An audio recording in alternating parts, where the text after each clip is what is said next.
नमस्कार।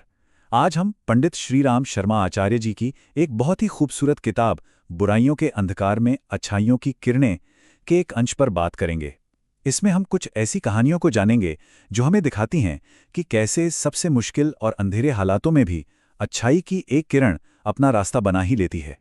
तो चलिए इस बात की शुरुआत करते हैं एक बहुत ही गहरे सवाल से कि जब कोई नहीं देख रहा होता तब हम असल में कौन होते हैं? हमारा असली चरित्र क्या है?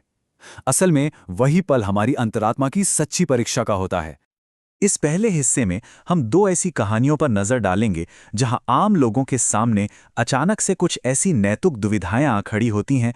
ये वो पल होते हैं जो दिखाते हैं कि एक इंसान अंदर से अपनी असलियत में कैसा है। कहानी की शुरुआत होती है सुबह सुबह, जब अभी ठीक से उजाला भी नहीं हुआ है। गया प्रसाद नाम के एक सज्जन हैं, बड़ी जल्दी में कहीं जा रहे हैं और तभी उनके पैर से कोई चीज टकरा जाती है। वो रुकते हैं ये देखने के लिए कि आखिर ये है क्या। और उस मैली सी पोटली के अंदर जानते हैं क्या था? उस जमाने के हिसाब से तो एक पूरी की पूरी दौलत थी। एक एक, दो दो, पांच पांच और 10-10 के नोटों के बंडलों में बंधे हुए पूरे 1000 रुपए। अब देखिए, जैसे ही पैसा हाथ में आया, मन के अंदर एक जंग शुरू हो गई। एक तरफ तो वो सारे लालच थे, अच्छे कपड़े, बढ़िया खाना, घूमना फिरना, मजे करने के 100 तरीके थे। लेकिन दूसरी तरफ एक भारी ख्याल था, उस इंसान का क्या जिसकी ये गाड़ी कमाई थी। और आखिर में जीत होती है उनकी अंतरात्मा की। वो खुद से पूछते हैं, क्या मैं चोर हूं? नहीं, बिल्कुल नहीं। वो फैसला करते हैं कि ये पैसा जिसका है उसी तक पहुंचाना है। वो 1.5 घंटे तक वहीं इंतजार करते हैं और फिर पास के ही एक दुकानदार को वो पैसे सौंप देते हैं। चलिए अब एक बिल्कुल अलग तरह की परीक्षा देखते हैं। यहां बात कुछ पाने की नहीं, बल्कि कुछ छिपाने की है। एक ऐसी कामयाबी की कहानी जो बाहर से तो बहुत चमकीली है, पर जिसकी नींव एक झूठ पर टिकी है।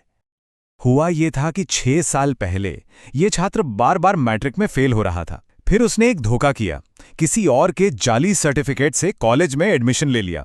और कमाल देखिए, वो आगे बढ़ता गया, हर परीक्षा पास की और आज उसे मास्टर डिग्री मिल रही है। लेकिन ये कामयाबी, ये बधाइयां उसे अंदर ही अंदर खाए जा रही हैं।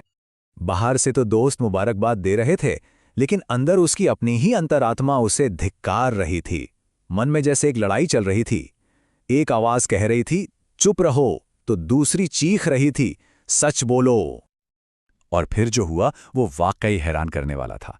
जब उसने सच कबूला तो उसे सजा नहीं मिली, बल्कि यूनिवर्सिटी के वाइस चांसलर ने उसके साहस की तारीफ की।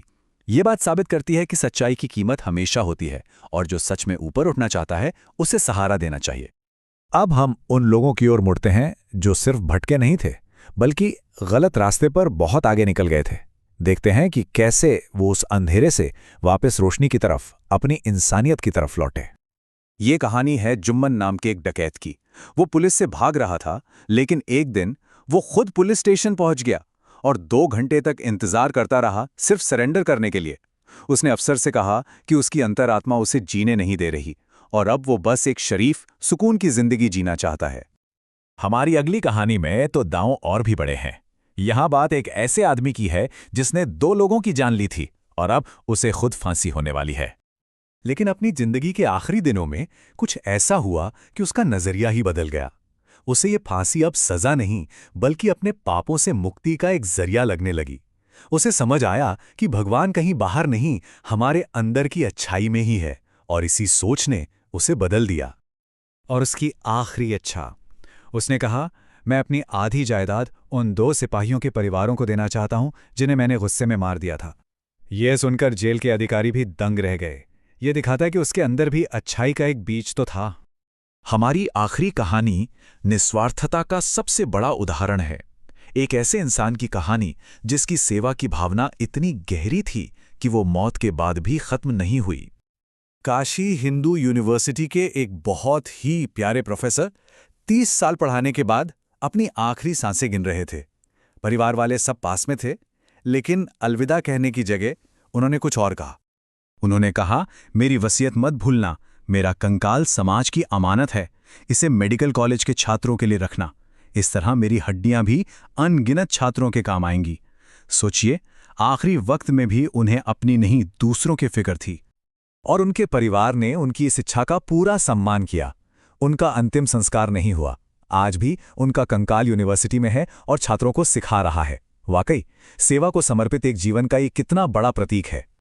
तो इन सब कहानियों में, एक पछताने वाले छात्र में, एक पश्चाताप करने वाले कातिल में और एक निस्वार्थ प्रोफेसर में, क्या एक चीज है जो इन सबको जोड़ती है?